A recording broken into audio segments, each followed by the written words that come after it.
in the first briefings of the National Security Council, the CIA director going in with an aide, a colonel with him with charts and maps, was saying, "Gentlemen, this is a map of Africa, and here is Angola.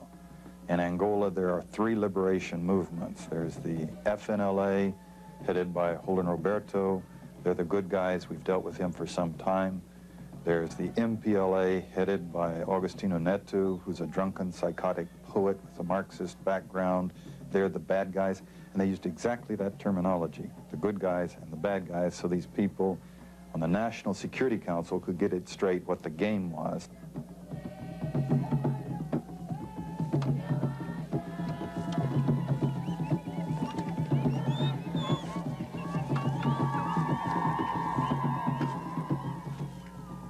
There's no way that the MPLA government can survive without Soviet hardware and Cuban manpower. This means that the Soviets can use Angola in a number of different ways. It gives them a client that cannot say no.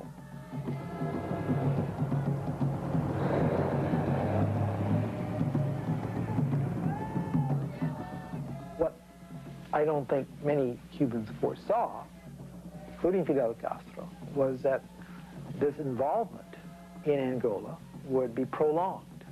That from this initial war, quote, war of national liberation, it became a war of occupation 10, 11 years later.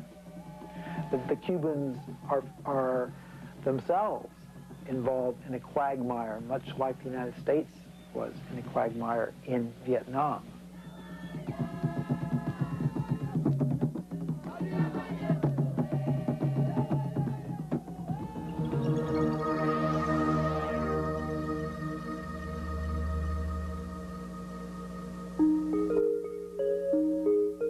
In the southwest section of Africa lies Angola. From 1600 to 1975, it was the pearl of the Portuguese colonial empire. Beneath its soil lie the riches of King Solomon's mines, diamonds, gold, and platinum.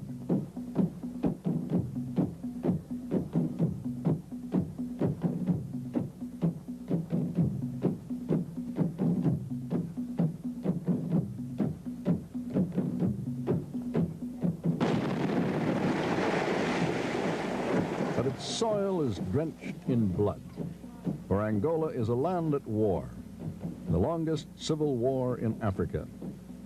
This once fertile land has become impoverished.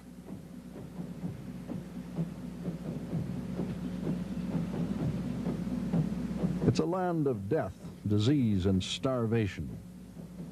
It's also been the focus of a superpower confrontation in southern Africa. Tonight you'll meet those responsible for Angola's tragedy and those who claim to offer hope for its future. You'll meet Juan Benamelis, a Cuban defector who specialized in subversion in Africa, John Stockwell, head of the CIA's Angolan task force, Jonas Savimbi, the guerrilla leader of UNITA, Angola's resistance movement, and the Red Admiral, Rosa Coutinho, the Portuguese official who orchestrated 15 years of bloody civil war. Well, I must say that in Angola, I started what we could call the decolonization process. Because this started only when I arrived there. And, well, I had this kind of job just during 6 months. But I think that I fixed the decolonization process in an irreversible way. Appointed High Commissioner of the colony in 1975, Admiral Rosa Coutinho was the most powerful man in Angola. We found him in the Portuguese capital of Lisbon. After 10 years of silence, Rosa Coutinho finally agreed to an interview. Well, I was, first of all, head of all military forces. I was the commander-in-chief.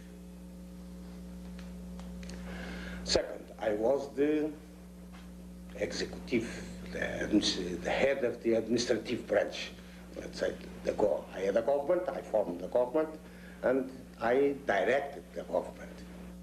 You had lots of influence. Certainly, I had the influence, and I exerted it. Yeah, you exercised it. Yes, I am not platonic. In 1974, Angola was promised independence. Rosa Coutinho was in charge of negotiations. Portugal fought a long, brutal war in an attempt to retain its resource-rich colony. For 10 years, 3 competing guerrilla movements opposed the Portuguese. The Soviet-supported MPLA, headed by Agostinho Neto, the FNLA, headed by Holden Roberto and backed by the United States, and UNITA, headed by Jonas Savimbi. Rosa Coutinho favored the MPLA and devised a scheme to put them in power. All 3 guerrilla leaders were invited to Alvor in Portugal. Each agreed to democratic elections under Portuguese supervision, and to great acclaim, the Alvor Agreement was heralded as the cornerstone of Angola's future. But Alvor was a fraud. The elections were never meant to take place. And I knew very well that elections could not be held on the territory during the time that lapsed, because Angola was still in a kind of turmoil. And if elections would be held, it will be a fantasy. I have stated that at that time, the only solution was to recognize the MPLA was the only force capable of directing Angola. And the Portugal should make a separate agreement with MPLA and transfer the power to MPLA on the fixed date of 11 November. Before the MPLA could consolidate power, an election in Portugal stripped Rosa Coutinho of his influence. The MPLA and Coutinho then turned to Fidel Castro for military aid. Juan Benamelis, the former African affairs specialist with the Cuban Foreign Ministry. In June, there was a meeting in Havana. In June 1975, between General Carlos Fabias, Colonel Varela Gomez, and Rosa Coutinho, they went to Havana. And they had a meeting with Senén Casas Regueiro, Chief of Army Staff, with Julio Casas Regueiro, Chief of Logistics of Cuban Army, with Vecino Alegret, who was after one of the generals who acted in Angola, who the Rear Admiral of the Cuban Navy, Emilio Baez. And it was already a military meeting. I'm talking June 1975. A meeting headed by Rosa Coutinho in Havana with the high Cuban military in order to develop the military help that the Soviets were providing and the Cubans in a way that will facilitate at the 11th of November 1975 the power to the MPLA. I spent most of my time in Havana, well, having talks with the people on the ministers. I was interested especially on education and justice. So, from June, July, August, already the discussion of the big, heavily Cuba-Soviet involvement was taking place between the Cubans, the Soviets, and the Portuguese. And in all this mess, Rosa Coutinho was mixed and was a key factor. The 3 groups reflected different tribal alliances. The FNLA controlled the north, the MPLA held Luanda, Angola's capital, and UNITA, representing Angola's largest tribe, nearly half of Angola's population, held the south and central regions. Bruce Porter, former economics officer with the American consulate in Luanda, had direct dealings with the MPLA. And the MPLA military leaders said, "You don't really believe there are going to be elections, do you?" Now, this was at the same time MPLA and everybody else was saying there were going to be elections. And we looked at him, we said, well, yes, why shouldn't we believe it? And he said, well, because we'd lose. And it was just that simple. While Bruce Porter was sending dispatches from Luanda, the CIA sent for John Stockwell, just out of Vietnam, as officer in charge of Tay Ninh province. So they took me down to Washington after 3 months to the day after we left Saigon. The first plane load of arms went into Angola. And they called me up and flew me down in a hurry and told me that the communists were making a big move again in Angola and that Kissinger wasn't going to let them get by with it, and that the CIA had been ordered to stop them because of the political situation. The U.S. Army couldn't do it. We had to do it secretly. It was the most sensitive, one of the biggest operations in CIA history and the most sensitive one in recent years. It was a fabulous break to my career, but I was being put in charge of this thing. I was the chief of the Angola task force. I would sit on a subcommittee of the National Security Council, and I would manage this global program that focused into saving Angola. Angola was also the focus of Fidel Castro's aspirations. In 1976, he claimed that the Cuban Expeditionary Force was a response to a South African invasion. We have the proof that at least the regular units with artillery and tanks began the invasion on the 23rd of October. The first Cuban unit arrived between the 5th and the 10th of November, after the invasion by South Africa had taken place. But in fact, Cuban troops had begun landing in Angola in mid-September, a full month before the South Africans crossed the border. Luis Echegoyen was among the first Cubans spirited into Angola. We were called up for an important mission. Our training lasted 45 days and we left for Angola on September 18th. We were flown in as tourists, around 150 combat troops, 8 to 10 officials, some lieutenants, and a colonel who was in command. Echegoyen and the others arrived in civilian dress, unarmed, and registered at Hotel Presidente in Luanda. The first direct evidence that those of us in Luanda had that the Cubans were actually in Luanda came about in a very strange way. A Cuban American working for an American bank in Angola was walking past the reception desk of his hotel. He saw a young girl with 7 or 8 young males, all of whom were exceedingly fit, all about the same age, and with short haircuts. And it immediately occurred to him that there was something strange about this group. They didn't speak Portuguese, so he sidled up to the reception desk and he saw their Cuban passports. The next day, when we got to the outskirts of Luanda to a military camp, they gave us uniforms, took away our suitcases, and gave us Soviet guns. And in September, the Cubans brought in 700 regular Army troops, not advisors, but regular Army soldiers. In late September, and then in October, we brought in the South African Armored Column. And then the Cubans responded by establishing a bridge and bringing in what eventually totaled 40,000 troops with tanks and jets and everything. Over a decade after the fact, and in the wake of peace talks, Castro insists that the 50,000 Cubans sent to Angola were a response to South African aggression. And not do anything better than to help the Angolan people. Históricamente está probado Historically, it has been proved de que that fueron los surafricanos it was the South y Africans las tropas de Zaire las que and the Zaire iniciaron la troops invasión de Angola. who began Angola's invasion. Cronológicamente. So, chronologically. This is General Rafael Del Pino.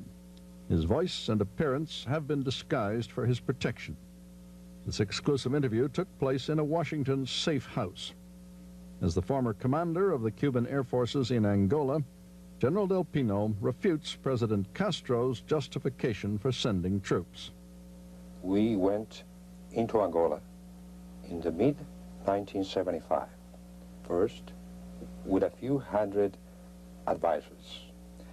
Then we continued increasing the military personnel until the first day of October. On the 1st of October, how large was your army?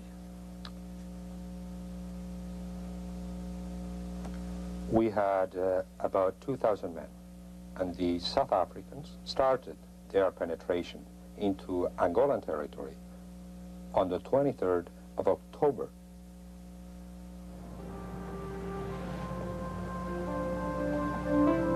With the aid of 2,000 Cuban troops, the MPLA was able to extinguish the FNLA challenge for Luanda.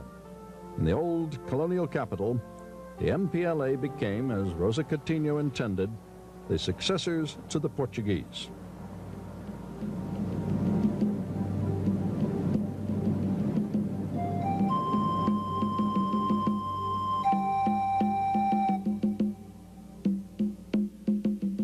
But UNITA would make its stand here, in the countryside. And although Jonas Savimbi was supported by the majority of the Angolan people, they stood alone.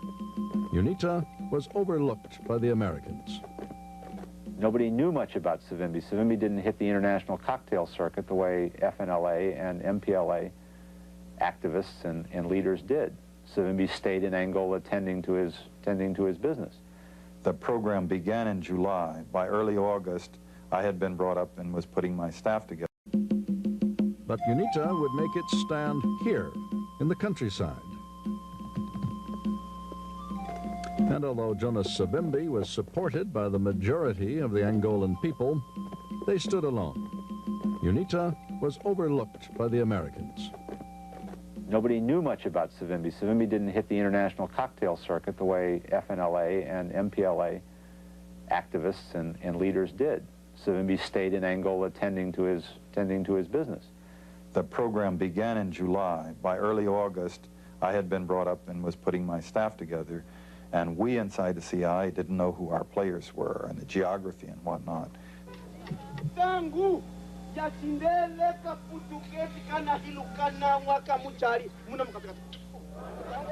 Savimbi was an afterthought.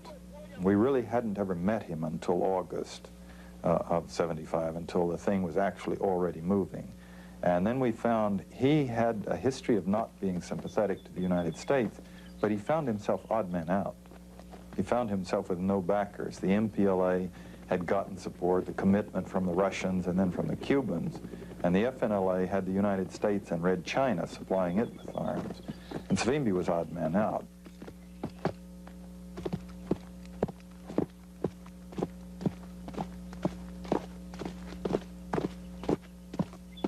I found UNITA's forces not well armed. They didn't have boots, for example. But the great hope that I saw there was a commitment, a willingness to die. If you're in a military situation, this is an essential ingredient, however gory it might be. But also a quality of integrity and charisma on the part of Savimbi, the leader. Savimbi had the manpower. He had the young men who would go out and fight. What he didn't have were guns. He didn't have logistics capability. He didn't have armor. He didn't have communications. All of those he was able to get from the South Africans in the form of a very small number, a few hundred men, and a few dozen vehicles. That combination was able to defeat Soviet equipment, Soviet advisors, and Cuban manpower on a better than one-to-one basis. After the battle for Luanda, the FNLA was decimated and ceased to be a viable force. The Americans found themselves drawn into support for UNITA and an association with South Africa. South Africa's interest in Angola was their own interest to stop the MPLA from gaining power, to stop the Cubans. But at a different level, they were delighted to become involved with the United States to seduce us into a situation of military involvement with them, which they hoped would eventually trap us in a position where we would have to publicly support them. in a military venture in Africa. This would commit us to overt support to their policies.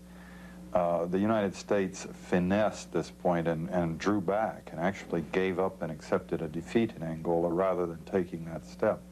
The Angolan conflict escalated rapidly, exposing CIA activities. Questions arose, first in the media, then in Congress. In a post-Vietnam isolationist mood, an angry U.S. Senate passed the Clark Amendment, prohibiting further American intervention in Angola. The Senate voted against U.S. involvement, thinking that we were, in the words of one of them, backing the wrong horse. Actually, we were backing the right horse. We were backing the group that had the majority support of the Angolan people, and we were backing the group that was actually winning the war. The Senate really snatched defeat from the jaws of victory. The Clark Amendment sealed UNITA's fate. For the second time that year, America abandoned an ally.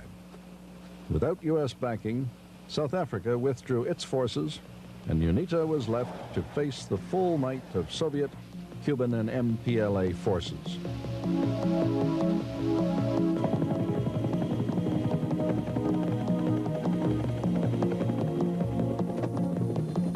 Overwhelmed, UNITA retreated on foot from its stronghold in the fertile highlands of central Angola to the forbidding barrens, known as the end of the world. For 4 months, battered by daily attacks, ravaged by starvation and disease, UNITA's barefoot forces dwindled and then seemed to vanish into the trackless forests. On the first anniversary of Angolan independence, the MPLA announced UNITA's extinction.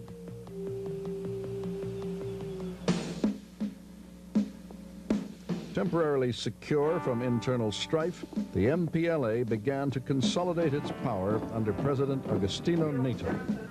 The Portuguese withdrawal had left Angola with a tentative economic infrastructure. Forced to rely heavily on Soviet support, NATO began to centralize and nationalize to match the Soviet model. East Germans began to organize Angola's repressive security apparatus, and other East Bloc advisors flooded into Luanda in an attempt to stabilize the situation.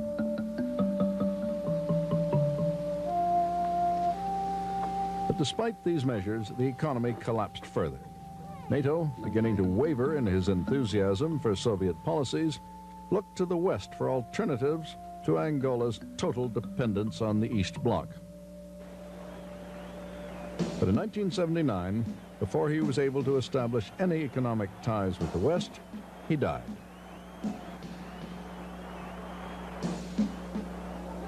Viva o camarada presidente José Eduardo dos Santos! Viva o camarada presidente José Eduardo dos Santos! His replacement was Eduardo dos Santos, handpicked by Moscow and educated in the Soviet Union. Dos Santos moved Angola closer to a regime committed to Soviet-style socialism, further tightening Moscow's hold on the MPLA. But the economy never recovered.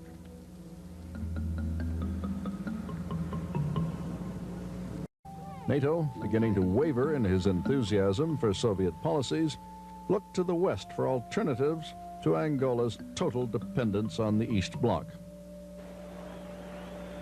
But in 1979, before he was able to establish any economic ties with the West, he died.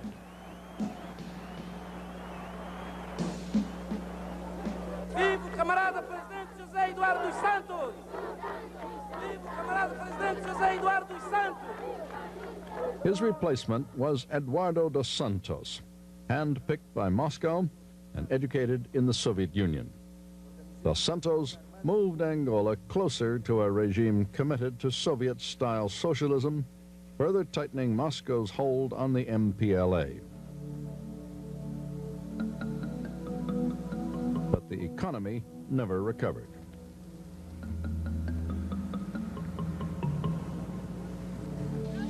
The decayed state of Angolan cities is not just the result of bombardment. The war zone is to the south and east and is mainly rural. The sudden withdrawal of the Portuguese, combined with bureaucratic mismanagement, the lack of investment and neglect, have created a system of economic ruins. Nothing is replaced, nothing is repaired. What money there is goes to arms and services the country cannot sustain.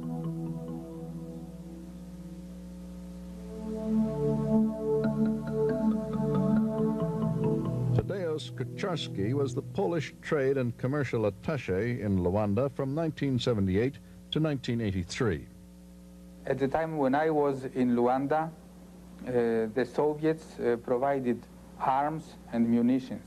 The Cubans provided their troops, about 30,000. East Germans provided expertise in security matters to the police and to the armed forces. Bulgarians were dealing with agriculture. This Warsaw Pact colonial administration deteriorated. Cities crumble. Factories are silent. For some, garbage is their only means of survival. Once able to export an agricultural surplus, Angola became the third largest recipient of Red Cross assistance in Africa. I didn't have to come to Angola to realize that the Soviet model of economy doesn't work. I knew it from Poland and from other countries. The situation in which Angola who existed after the independence, taken together with the Soviet model of economy, was a guarantee of disaster.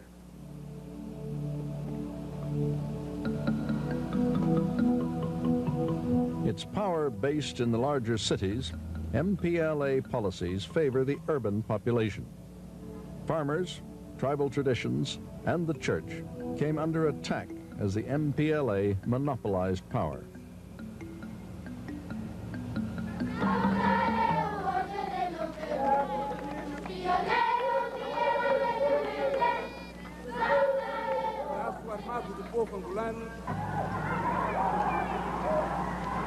The announcement of UNITA's demise proved premature. Out of range of the enemy, Jonas Savimbi regrouped his forces, building a new army in a renewed civil war.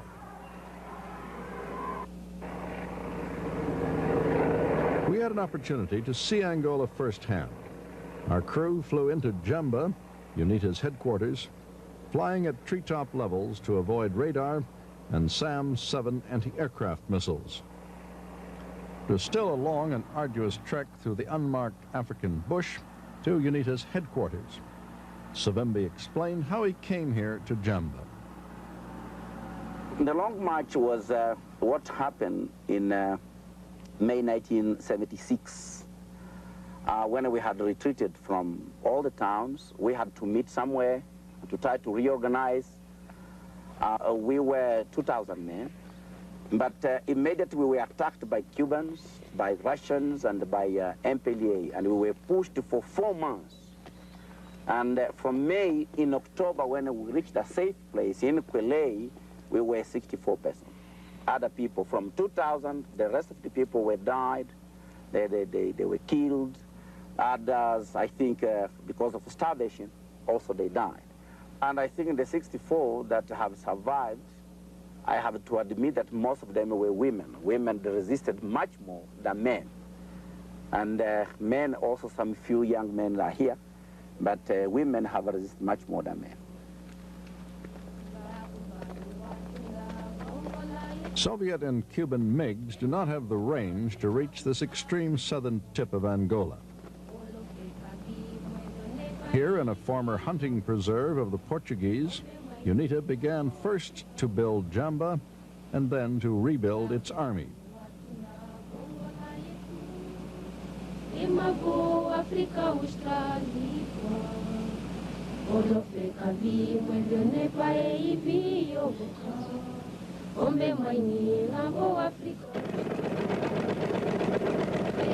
Although built with only the most basic materials, a self-contained society emerged.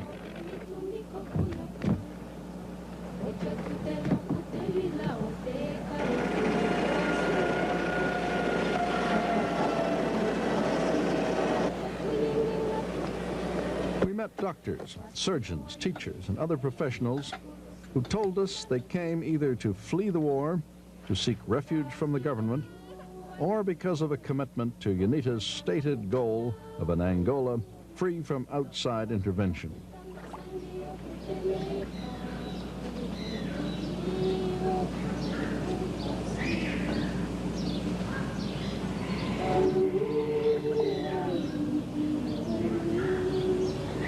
We saw workshops where captured weapons were repaired for reuse.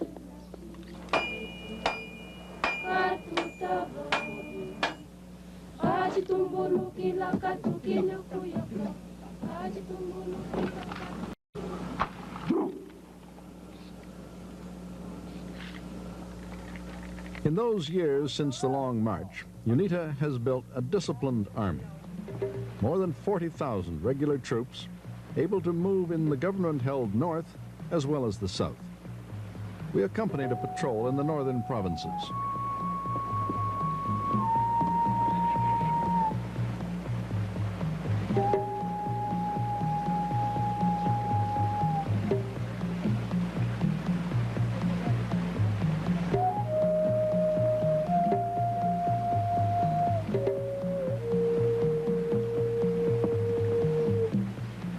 Supported by the local population, who are disenchanted with the central government, UNITA's troops travel lightly, depending on villagers to provide food.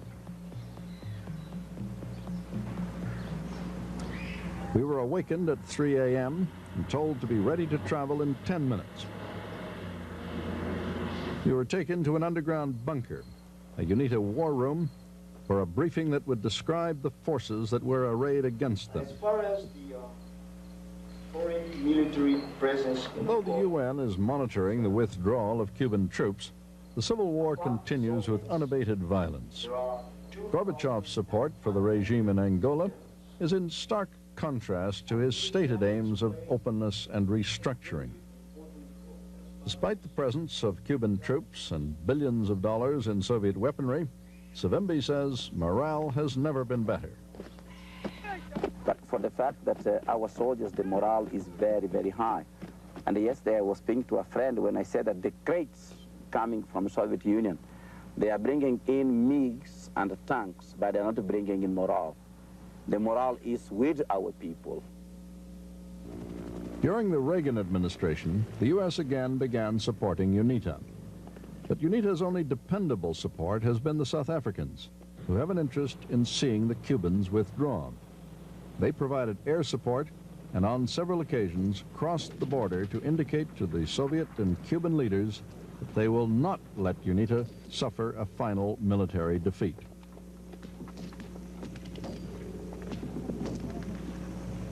The MPLA relied on the Cubans, a political liability that Savimbi turned to his advantage among Angolans who saw the Cubans as an occupation force.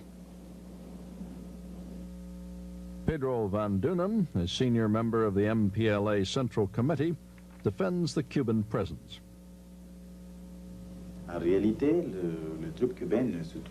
In reality, the Cuban troops are here because of the friendship between our two nations, our two sovereign countries.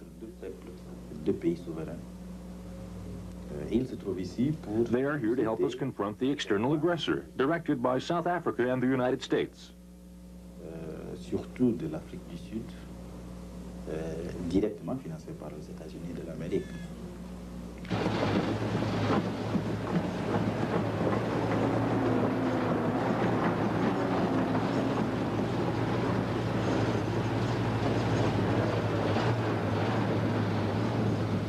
Each fall, the MPLA, along with Cuban troops, have launched massive offensives to capture Savimbi's headquarters in Jamba.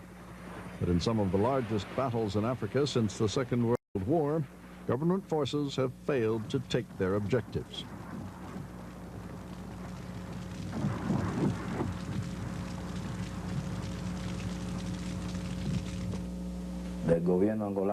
The forces of the Angolan government are inefficient because the ones in command are the Cubans. If the Cubans were to leave Angola, it is possible that in 24 hours, Savimbi would be in Luanda, dining at the Hotel Panorama. The average Angolan soldier has no morale, and many of the MPLA forces are Savimbi spies. We went on a mission to the south with an Angolan guide and were ambushed by UNITA. The battle lasted 2 hours.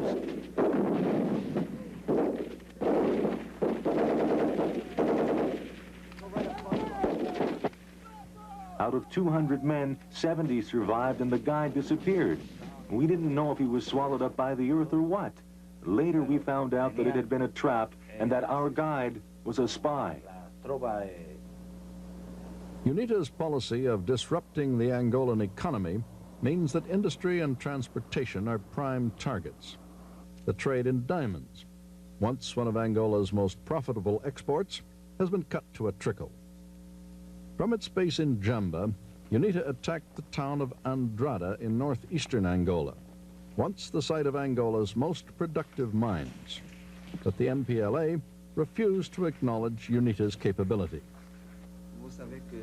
There has just been an attack against our mines in Andrada, and UNITA forces have claimed responsibility. But it was really the South African Army.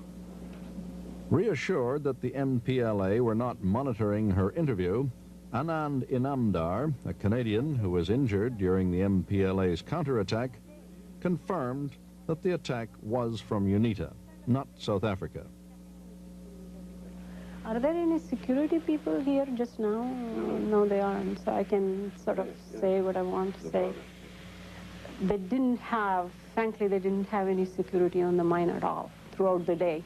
And at night, when I spent the night there with 60-odd UNITA soldiers. I mean, they were all eating and barbecuing and music going on. There was no sightings for the whole first day? There were no Angolan troops? Or nothing. There was no security at all the first whole day. Nothing.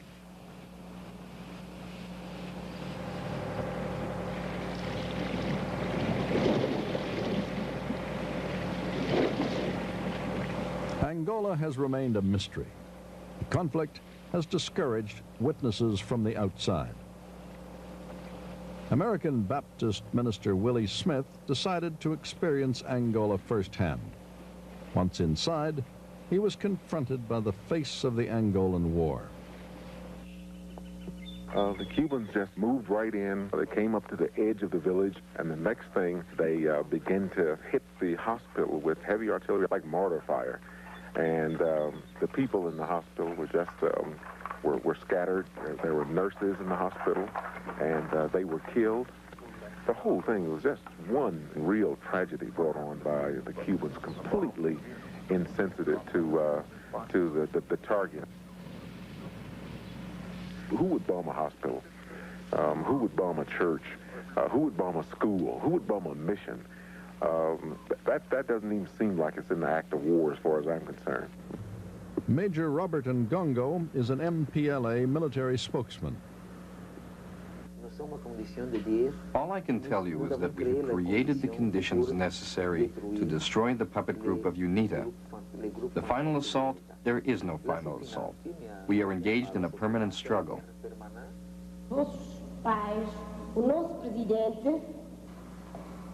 Beyond the military struggle, another battle raged for the minds of Angola's children. The single goal of education has been to sow the seeds of allegiance to the revolution.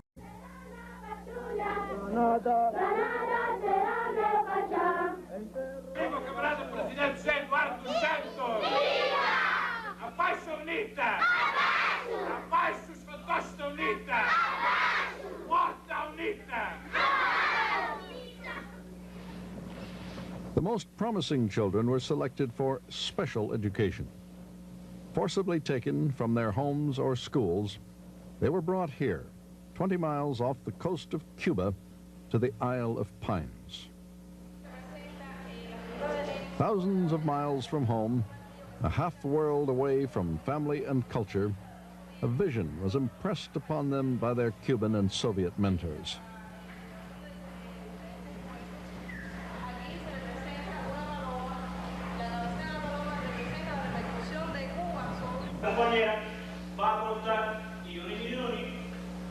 Now they have their very young people coming from Africa.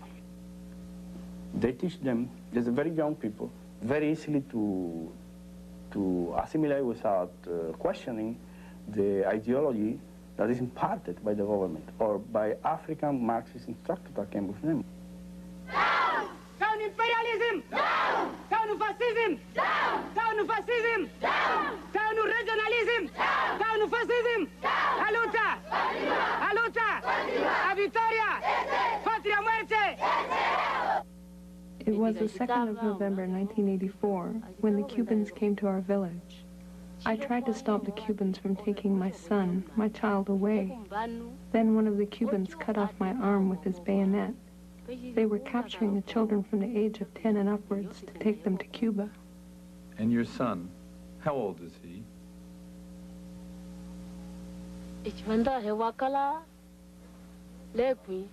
He was 12 when he was taken away.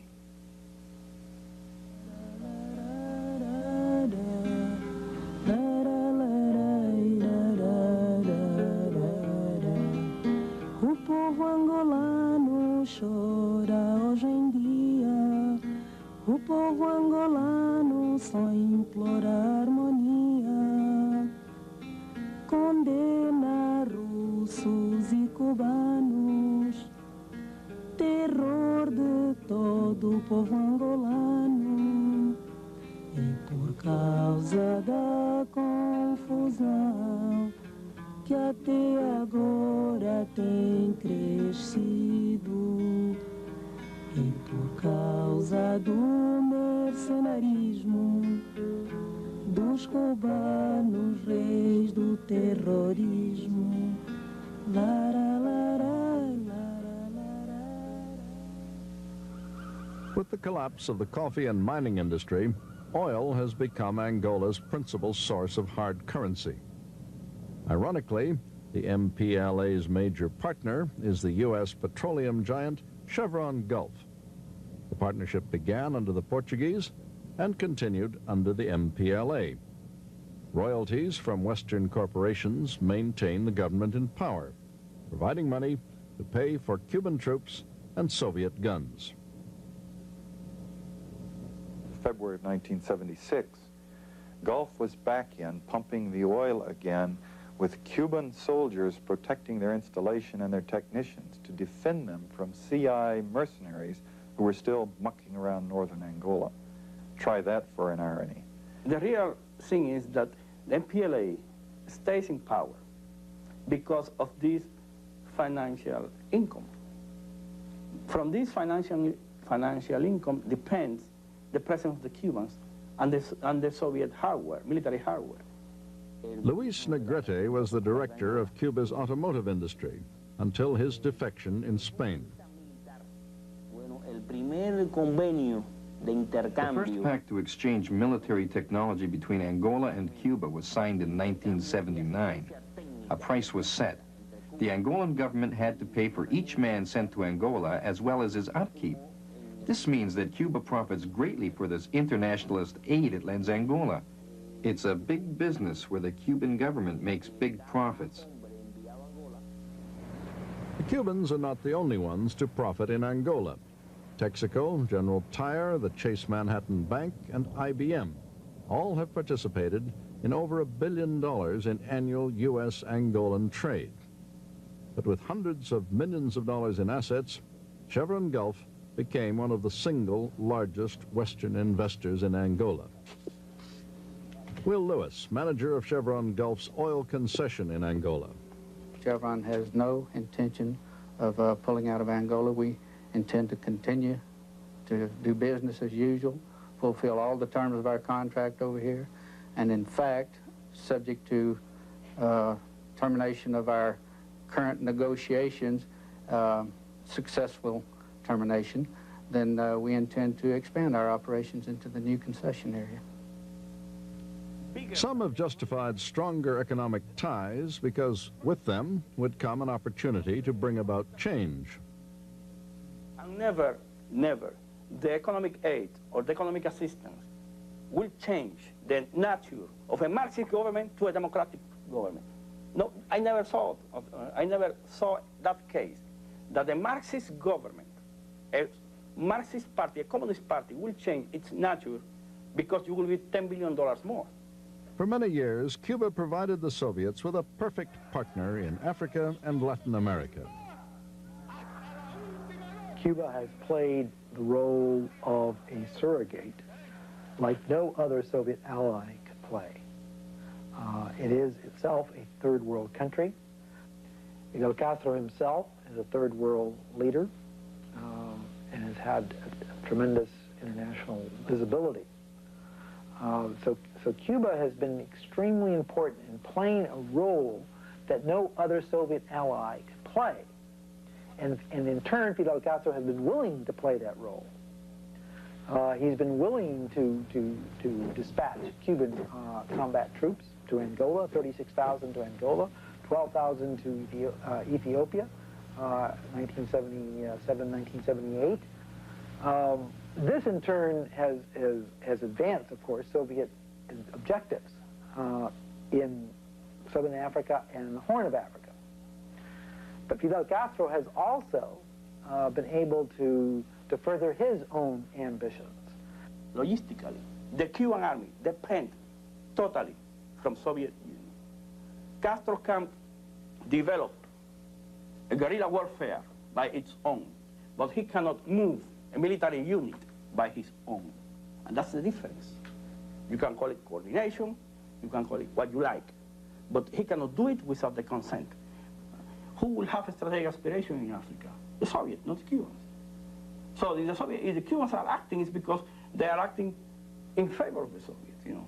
That's why they are in Ethiopia and in South Yemen, in Bab el-Mandeb. That's why they are in Angola, you know. And Angola, you know. And they are very useful for the Soviets.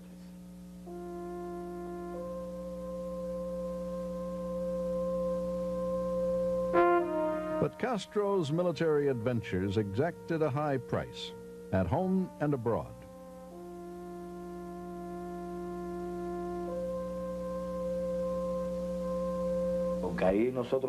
When we would go out on the streets, Angolans would spit on us and call us dirty communists. You are here to colonialize us. All you have brought is death, destruction, and misery. We would ask ourselves, what are we doing here? An entire cemetery of Cubans have died. But we could not leave because the Soviets gave the orders and the Cubans gave the blood, the arms. When a person dies in Angola in combat, the family knows it maybe 1 year and a half after he dies. And he does not, and the family does not know, never, how he died. They said he fell from a truck, he died in a car accident, never combat bullets is mentioned. But the amount of people who die in Angola in car crashes and falling from trucks, you know, is incredible. Throughout the developing world, Cuban advisors became an instrument of Soviet foreign policy.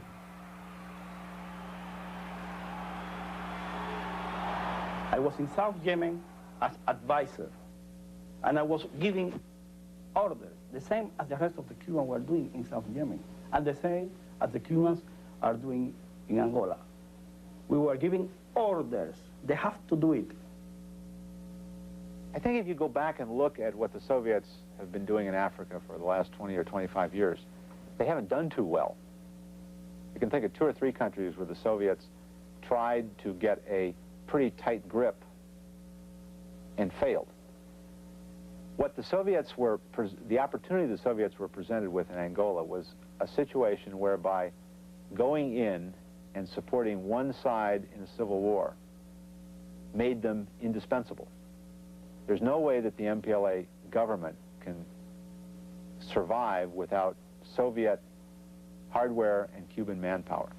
This means that the Soviets can use Angola in a number of different ways. It gives them a client that cannot say no. And this is something that they have never had before. It was Fidel Castro who saw the opportunity to take advantage of the crumbling Portuguese empire. With the Cubans, the Soviets gained a strategic foothold in southern Africa. From here, the Cubans and Soviets launched their airlift to Ethiopia in 1978, demonstrating their combined military capabilities. Cuba's Angolan troops were the first large-scale rapid deployment force.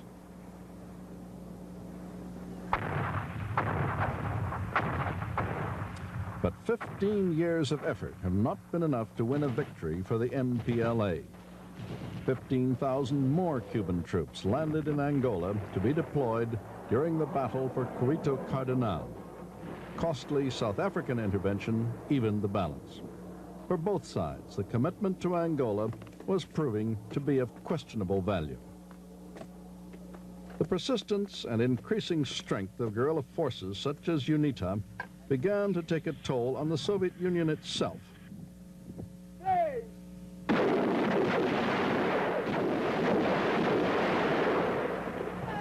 Withdrawal from Afghanistan, discrediting defeats of the regime in Ethiopia, and the failure to contain UNITA in Angola, the Soviet Union found itself at a crossroads.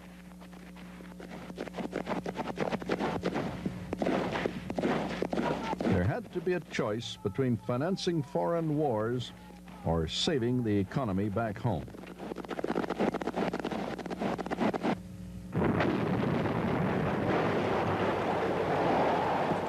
Mikhail Gorbachev used the military stalemate to pressure the Cubans and the MPLA into U.S.-sponsored peace talks with the South Africans. In exchange for Cuban withdrawal of its troops, South Africa agreed to pull out of Angola and grant Namibia independence. UNITA was not invited to be part of the negotiations. The war drags on as attempts by various African parties to arrange a truce breakdown. Ceasefire violations and Jonas Savimbi's insistence on the elections promised in the original Alvor agreement are stumbling blocks.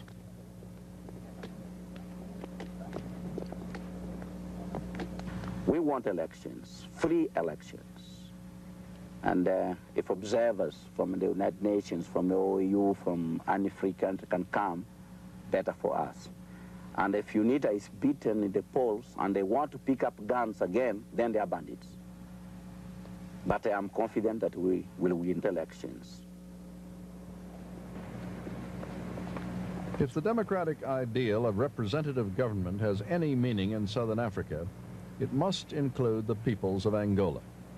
Successfully overthrowing the mantle of Portuguese domination, they suffer under a new kind of colonialism. For 29 years, they have fought for independence.